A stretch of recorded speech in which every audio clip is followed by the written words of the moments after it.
இந்த 2024 சட்டமன்ற தேர்தலில் வந்து பார்த்தீங்கன்னா, எந்த கட்சிக்கு வந்து ஒரு பிரச்சாரத்தில் ஒரு வலிமையாக இருந்தது அப்படின்னு பார்த்தீங்கன்னா, முதல்ல வந்து பார்த்தீங்கன்னா, திமுகவுக்கு அப்படின்ட்டு நம்ம சொல்லலாம். கிட்டத்தட்ட கருத்து கணிப்புகள் கூட பார்த்தீங்கன்னா, 39க்கு 0. அதாவது திமுக கூட்டணி வந்து பார்த்தீங்கன்னா 39 இடங்களும், அதிமுக கூட்டணியாக இருந்தாலும் சரி, பாஜக கூட்டணி இருந்தாலும் சரி, நாம் தமிழராக இருந்தாலும் சரி, எல்லாருக்கும் 0. திமுக தான் 39 இடங்களில் ஜெயிக்கும் அப்படின்ட்டு சொன்னாங்க.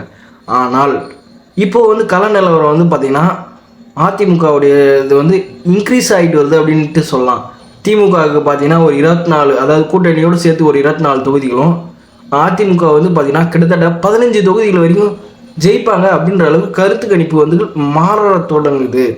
இதுக்கெல்லாம் காரணம் என்ன அப்படின்னு சொல்லிட்டு பார்த்தீங்கன்னா, இனிஷியலில் அதாவது தொடக்கத்தில் வந்து பார்த்தீங்கன்னா திமுக கூட்டணிக்கு வந்து பார்த்தீங்கன்னா நல்ல வரவேற்பு இருந்தது.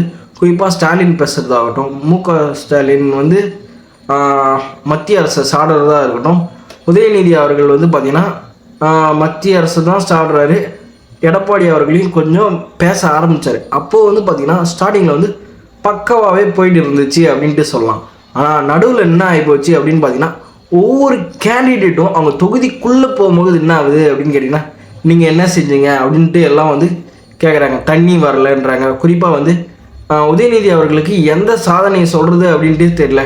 நாங்கள் மகளிருக்கு 1000 ரூபாய் மாதம் கொடுக்குறோம் அப்படின்றாங்க. அந்த கூட்டத்துலேருந்து பார்த்தீங்கன்னா ஒரு அதாவது ஒரு பெண்மணி வந்து எங்களுக்கு வரல, இதோ பாருங்க அவங்க வீட்டுக்கு வந்தது எங்கள் வீட்டுக்கு வரல அப்படின்ட்டு உதயநிதிக்கிட்டே கம்ப்ளைண்ட் பண்ணுறாங்க. அதுவும் இல்லாமல் உதயநிதி சார்கிட்ட வந்து என்னன்னு கேட்குறாங்க, மது விலக்கு கொண்டு வரீங்களா அப்படின்ட்டு கேட்டாங்க. அதுக்கு அவர் என்ன கேட்குறாரு, 2016 நீங்கள் கலைஞர் வந்து மது விலக்கு கொண்டுட்டு வரேன்னு சொன்னார், அவருக்கு நீங்கள் ஓட்டு போட்டிங்களா அப்படின்ட்டு கேட்குறாரு. முதல்ல உதயநிதி அவர்கள் ஒன்று புரிஞ்சுக்கணும். உங்கள் பேச்சை நீங்கள் வந்து சொல்லின் செல்வர்லாம் ஒன்றும் கிடையாது. உங்களுடைய பேச்சை கேட்கறதுக்கு அங்கே வந்திருக்கிறது யார் அப்படின்னு பார்த்தீங்கன்னா, கண்டிப்பாக உங்கள் கட்சியோட தொண்டர்களாக தான் இருப்பாங்க. சாதாரண பொதுமக்களோ இல்லை வேறு கட்சி தொண்டர்களோ வர்றதுக்கான கூட்டத்துக்கு வர்றதுக்கான வாய்ப்பே கிடையாது. ஒன்று உங்கள் கட்சிக்காரங்களாக இருக்கணும், உங்கள் கட்சிக்காரங்களால் காசு கொடுத்து கூட்டு வரப்பட்ட கூட்டமாக இருக்கணும்.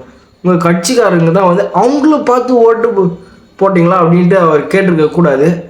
அவர் வேறு மாரி ஒன்றா கேட்டிருக்கலாம். எப்படி கேட்டிருக்கலாம், ஒட்டுமொத்த தமிழகமும் ஓட்டு போட்டுருந்தா நாங்கள் ஜெயிச்சிருந்தா 2016 அதாவது 2016 நாங்கள் மது விலக்கு கொண்டு வந்திருப்போம், அப்போ தோத்துட்டோம். அதுவும் இல்லாமல் அதுக்கப்புறம் கொரோனா, அப்புறம் பெரும் வெள்ள பாதிப்பு, இதன் காரணமாக வந்து பார்த்திங்கன்னா கடுமையான நிதி சிக்கலில் தமிழ்நாடு அரசு இருக்குது. இந்த நேரத்தில் செய்ய முடியாது அப்படின்ட்டு அவர் புரிய வைக்கிற மாதிரி மக்களுக்கு சொல்லிடலாம். நீ என்ன திமுக ஓட்டு போட்ட அப்படின்னு சொல்லிட்டு அவர் கேட்குறாரு. இப்படி வந்து அவர் கேட்டிருக்கூடாது. இது வந்து ஒரு தவறான ஒரு விஷயம் அப்படின்ட்டு நம்ம சொல்லலாம். அதுவும் இல்லாமல் இபிஎஸ் அவர்களை வந்து அவர் கொஞ்சமாக ஸ்டார்ட் பண்ணார், அதாவது அடித்து பேச ஸ்டார்ட் பண்ணார், ஃபோட்டோலாம் எடுத்து காமிச்சார். அங்கே தான் அவருடைய இந்த பொலிட்டிக்கல் இந்த டேர்னிங் பாயிண்ட்டே அங்கே தான் ஸ்டார்ட் ஆகுது. அடுத்த நாள்லேருந்து பார்த்தீங்கன்னா இபிஎஸ் அவர்கள், அதாவது போதைப்பொருள் விற்கிறவங்ககிட்டலாம் கூட்டணி உங்களுக்கு எதுக்கு அப்படின்னு சொல்லிட்டு ஃபோட்டோ காமிக்கிறாரு. அதுக்கப்புறம் வந்து பார்த்திங்கன்னா வெள்ளை கொடை, அதாவது ஸ்டாலின் அவர்கள் வந்து பார்த்திங்கன்னா இங்கே மோடி அவர்கள் வந்து வந்தாங்க, அதுக்கு வந்து வெள்ளை கொடை பிடிச்சாரு. ஏன் கருப்பு கொடை பிடிக்கலாம்ல, கொடைன்னா கருப்பு கொடை தான் கொடுப்பாங்க, வெள்ளை கொடை ஏன் பிடிச்சாங்க அப்படின்ட்டு அந்த ஃபோட்டோ காமிக்கிறாரு. இதுமாரி பலவிதமான ஃபோட்டோக்கள். அதுக்கப்புறம் ஸ்டாலின் அவர்கள் கடந்த காலத்தில் பேசின தவறான அந்த வீடியோ, அதாவது பேசும்போது சிறு சிறு பிழைகள்லாம் இந்த பெரிய பெரிய பிழைகள்னே சொல்லலாம். அந்த பிழைகள்லாம் வந்து பார்த்திங்கன்னா எடுத்து அவர் வீடியோவாக போட்டு காட்டி பிரச்சாரத்தில் வந்து மாஸ் காட்டினார் அப்படின்ட்டு நம்ம சொல்லலாம். உண்மையிலே மாஸ் காட்டினார். அதுவும் இல்லாமல் பார்த்திங்கன்னா உதயநிதி அவர்கள் வந்து நிறைய இடத்துல ஒரு சலனம் தெரியுது. ஒரு கண்டினியூஸான அந்த ஸ்பீச் இல்லை. அவர் எதை சொன்னாலும் எதனா ஒரு கவுண்டர் எஃபெக்ட் வருது. நகைக்கடன் தள்ளுபடி எல்லாருக்கும் பண்ணல, எந்த திடீடு எல்லாரும் சம்மந்தப்பட்ட ஒரு திட்டமே இல்லை அப்படின்றது வந்து அவருக்கு ஒரு இது பெரிய இதுவாக இருக்குது.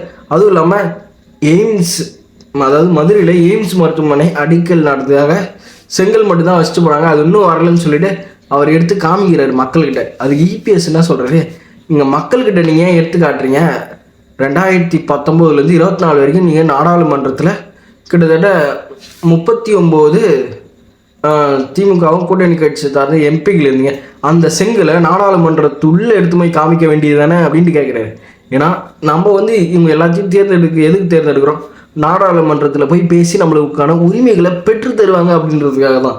நீங்கள் மக்கள்கிட்ட இந்த செங்கல் எடுத்து போய் காரணத்தினால எதனா ஒரு ஒரு பிரயோஜனமா அப்படின்னு கேட்டிங்கன்னா சுத்தமாக இல்லை அப்படின்ட்டு சொல்லலாம். நாடாளுமன்றத்தில் ஏன் எடுத்து போய் காமிக்காமல் இங்கே ஒரு போலியான ஒரு பின்பத்தை கட்டமைச்சு நீங்கள் வாக்குகள் கேட்குறீங்களா அப்படின்னு சொல்லிட்டு இபிஎஸ் அவர்கள் கேட்கும்போது இவரால் எதுவும் சொல்லவும் முடியல. அதுவும் இல்லாத எடப்பாடி பழனிசாமி அவர்களுடைய நாளுக்கு நாள் அவருடைய இந்த பிரச்சாரம் வந்து வேறு லெவலில் போகுது அப்படின்ட்டு நம்ம சொல்லலாம். குறிப்பிட்ட தொகுதிகள்லாம் வந்து பார்த்திங்கன்னா அதிமுகவுக்கு சாதகமான தொகுதிகள்லாம் மாறிட்டு வந்துனே இருந்துச்சு. இதை உடனே இந்த திமுகவுடைய தலைவரான ஸ்டாலின் வந்து பார்த்திங்கன்னா எவ்வளோ பணம் வேணுனாலும் இறக்குங்க, என்னென்ன சப்போர்ட் வேணுனாலும் பண்ணுங்க அப்படின்றதுனால கொஞ்சம் போய் இழுபறியாக இருந்துக்கு. கிட்டத்தட்ட ஏடிஎம்கே வந்து பார்த்திங்கன்னா இந்த ஒரு 10 நாளில் வந்து பார்த்திங்கன்னா 39-0 அப்படின்ற அந்த கணக்கெல்லாம் உடைச்சி ஒரு 15 தொகுதிகள் கிட்ட வரைக்கும் வந்து பார்த்திங்கன்னா அதிமுக கூட்டணி வந்து ஜெயிக்கும் அப்படின்ற அளவுக்கு வந்துச்சு. மறுபடியும் விட்டமின்கள் இதெல்லாம் இறக்குனது காரணமாக கொஞ்சம் இழுபறியாக இருக்குது. ஆனால் ஒரு குட் பர்ஃபார்மன்ஸோடு வந்து பார்த்திங்கன்னா ஏடிஎம்கே அவங்களுடைய இந்த பிரச்சார இந்த 2024 தமிழ்நாட்டில் அதுவும் இந்த நாடாளுமன்ற தேர்தலில் யாருடைய பிரச்சாரம் வியூகம் வந்து சூப்பராக அமைஞ்சுது. இன்னும் ஒரு 4-5 நாள் தான் இது எலெக்ஷனுக்கு.